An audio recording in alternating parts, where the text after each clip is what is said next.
Hello everyone, myself Akshay Nisad. I am a student MSc. Today we will be learning about Michaelis-Menten equation. So Michaelis-Menten equation को समझने से पहले enzyme catalyst reaction को थोड़ा जानेंगे. तो feature of many enzyme catalyst reaction are as follow. First, for a given initial concentration of substrate S0, the initial rate of product formation is proportional to the total concentration of enzyme E0. Second, for a given E0 and low value of S0, the rate of product formation is proportional to S0. Third, for a given E0 and high value of S0, the rate of product formation becomes independent of S0, reaching a maximum value known as the maximum velocity Vmax. आगे है Michaelis-Menten hypothesis invention. तो Michaelis-Menten equation को Michaelis and Menten नामक scientist ने 1913 में दिया. Basis, according to this mechanism, an enzyme substrate complex is formed in the first step and either the substrate is released unchanged or after modification to form product. अब आगे है Michaelis-Menten equation. तो Michaelis नामक scientist ने first time ये बताया कि जो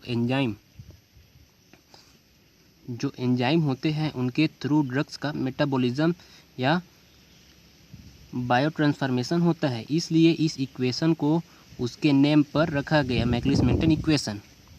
चलिए स्टार्ट करते हैं. अकॉर्डिंग टू मैकेलिस-मेंटन इक्वेशन हमारे पास दो चीज़ें होती है, एक एंजाइम और एक सबस्ट्रेट. जब एंजाइम और सबस्ट्रेट का रिएक्शन कराते हैं तो एंजाइम सबस्ट्रेट बनता है जिसे ES से डिनोट करते हैं. एंजाइम सबस्ट्रेट से और फर्दर जब ये रिएक्शन आगे चलती है तो उसके बाद बनाती है प्रोडक्ट, जिसे हम बोलते हैं प्रोडक्ट प्लस एंजाइम. इस प्रोसेस में हमारा जो एंजाइम है वो बॉडी से आउट हो जाता है और हमारे पास प्रोडक्ट बचता है. जब ये प्रोसेस राइट डायरेक्शन में चलती है तो इसे हम बोलते हैं K1.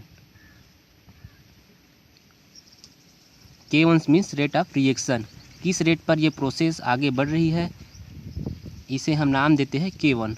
और जब ये आगे चलती है तो फर्दर हम बोलते हैं K2. यहाँ एक बात पॉइंट नोट आउट करने वाली बात है, जो ये एंजाइम सबस्ट्रेट प्रोसेस होती है वह रिवर्सिबल होती है. रिवर्सिबल का मतलब कि ये इसमें हमारा फिर से अपना एंजाइम और सबस्ट्रेट अलग कर सकते हैं. इफ़ ये प्रोसेस रिवर्सिबल है, यदि इसे रिवर्स लिया जाए तो इसका रेट ऑफ रिएक्शन क्या होगा, ये होगा K-2 और इसका रेट ऑफ रिएक्शन क्या होगा K-1. तो आगे रिएक्टेंट का रेट ऑफ रिएक्शन क्या है, K1 है. तो K1 ES is equal to, अब इसके लिए रिएक्टेंट ये हो गया तो इसका रेट ऑफ रिएक्शन क्या होगा K-1 ES. ये हो गया इक्वेशन फर्स्ट. अब इसको आगे सेम वैल्यू को एक साइड रखने पर क्या होगा, सफल सेम वैल्यू K1 वाले वैल्यू को एक साइड रखेंगे और इसको एक साइड रखेंगे तो क्या हो जाएगा आगे ES upon ES is equal to K-1 upon K1. ये ब्रैकेट का मतलब है कॉन्सेंट्रेशन. तो इसको आगे हम K-1 अपॉन K1 को क्या बोलते हैं KS. ये क्या होता है, डिसोसिएशन कांस्टेंट. तो K-1 अपॉन K1 को KS बोल रहे हैं तो आगे इक्वेशन हो जाएगा ES upon ES is equal to KS. ये हो गया इक्वेशन नंबर सेकेंड. नेक्स्ट, अगर इस प्रोसेस में जो प्रोसेस हो रही है इसे हम टोटल एंजाइम निकालना है, इसमें हमें टोटल एंजाइम निकालना है, मतलब हमें कितने एंजाइम लग रहे हैं। तो हमें कैसे कैलकुलेट करेंगे, जो टोटल एंजाइम होता है उसे हम E0 से रिप्रेजेंट करते हैं। और टोटल एंजाइम आप इस रिएक्शन में देखेंगे तो हमारे पास एक एंजाइम यहाँ पर है, एक एंजाइम यहाँ पर है, मतलब टोटल हमारे पास इन्हीं एंजाइम्स यूज़ हो रहे हैं। तो हम कैसे कैलकुलेट कर रहे हैं इसको, आगे इक्वेशन में है E0 is equal to E plus ES, ये टोटल एंजाइम है। तो हमें यहाँ कैलकुलेट क्या करना है, एंजाइम। तो एंजाइम बस कैलकुलेट करेंगे तो ये क्या हो जाएगा, ये प्लस का साइन इधर जाके माइनस में हो जाएगा। तो E इज इक्वल टू क्या हो जाएगा, E0 माइनस ब्रैकेट में ES। अब E की वैल्यू को, एंजाइम की वैल्यू को हम इक्वेशन नंबर सेकेंड में पुट करेंगे तो क्या हो जाएगा, putting the value in equation second. तो ये हो जाएगा E की वैल्यू को इसमें हम पुट करेंगे तो क्या हो जाएगा, E0 minus ES into S upon ES is equal to KS। अब आगे S अंदर इंटू होगा तो क्या हो जाएगा, E0 into S minus ES into S upon ES is equal to KS। अब आगे ES इधर मल्टीप्लाई हो जाएगा तो क्या हो जाएगा, equation E0 S minus ES into S is equal to KS into ES। Therefore minus sign to right side we get. अब माइनस साइन को वाले को इधर से इधर चला जाएगा तो क्या हो जाएगा, प्लस में चला जाएगा तो क्या बच जाएगा इधर, E0 S is equal to KS ES plus ES into S।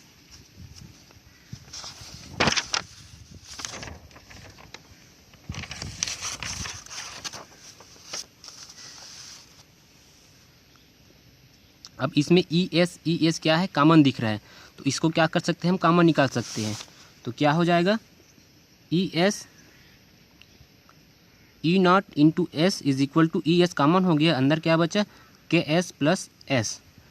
Therefore KS plus S to the left side we get. अब इसको यहाँ नीचे सेंड कर देंगे तो क्या हो जाएगा, ये E0 S upon KS plus S is equal to ES, ये यहाँ नीचे चला गया, ठीक है।